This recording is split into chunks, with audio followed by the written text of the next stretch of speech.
All right, this is Block 4, Section 5, the Treaty of Versailles, the section starting with new nations. Over here on the left side is a map of Europe, Central Europe in 1914. You will see in 1914 that Central Europe is dominated by Germany, the multicultural empire of Austria-Hungary, and the empire of Russia. There's a small Romania, Bulgaria, Serbia, Montenegro. This is the map of Europe in 1914. World War I causes incredible changes to the map of Europe by 1918 and 1919. Let's cross over to here. The first thing that you will notice is that Germany is smaller. It has been cut over here on its western border.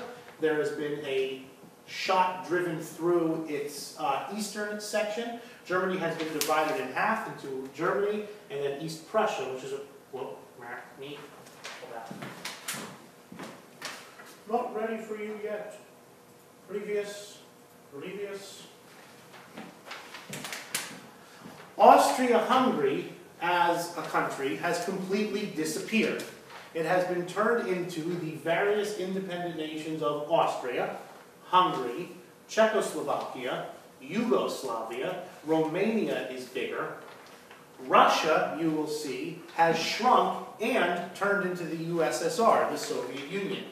Appearing out of the middle of nowhere is Poland, which had been gobbled up by Germany, Austria, and Russia in the 1790s, and now makes a reappearance as an independent country after World War I.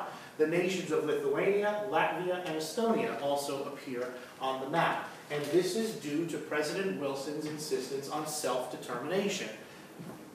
People in Poland get to have their own country. The Czechs and the Slovaks get a country. The Hungarians get a country. The Lithuanians get a country. The Latvians get a country. People in Romania that had been living in Austria-Hungary, in Transylvania right there, where my family was from, all of a sudden find themselves living in Romania. All of those Slavic countries get lumped into Yugoslavia, the land of the Slavs. The map is completely different because of self-determination. All these new countries. And now lots of these countries in the last 20 years have broken up also. Czechoslovakia broke up. Yugoslavia broke up. Belgium is in the process of breaking up. The Baltic countries, Lithuania, Latvia, Estonia, were part of the Soviet Union. Now they're not. World War II completely changes the map again. But the map of Europe after World War I changes hugely due to Wilson's self-determination and the war. The other thing that's coming out territorially is what's known as the Mandate system. This is the Middle East. This is Jordan, Palestine, Syria, Iraq. All of these territories had been part of what was known as the Ottoman Empire, the Turkish Empire, ruled from the city of Constantinople. After the Ottoman Empire lost the war, the Ottoman Empire had allied themselves with the Germans, they had lost the war, and the Ottoman Empire collapsed and was replaced by a republic, the Republic of Turkey. All the other territories, someone had to decide what to do with them. And because they were non-European territories, the European powers who sat down to write the treaty kind of figured that they were not ready for independence themselves. But Wilson refused to let them become colonies. Remember, he did not like colonies. He was all for self-determination. So they came up with this sort of middle ground. And this middle ground was known as a mandate agreement, or a mandate system.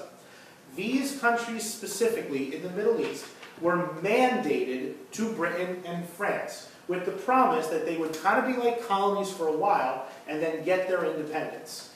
3 specific Ottoman territories became British: Palestine, which is going to become the state of Israel and the Palestinian territories; Transjordan, which will become the independent nation of Jordan; and Iraq are British mandates. The French get Syria and Lebanon as mandated territories. There are other mandates. The German colonies in Africa are numbered here, were given out to different countries. Angola became Portuguese. Tanzania became British. and other various African countries were mandated onto the major imperial powers. Technically, it's not a colony. In reality, it sort of is a colony. There is no self-determination for these people at this time. There is a promise of self-determination in the future. So it's not officially a colony, but it's mostly a colony. And it's known as the United Nations Mandate System.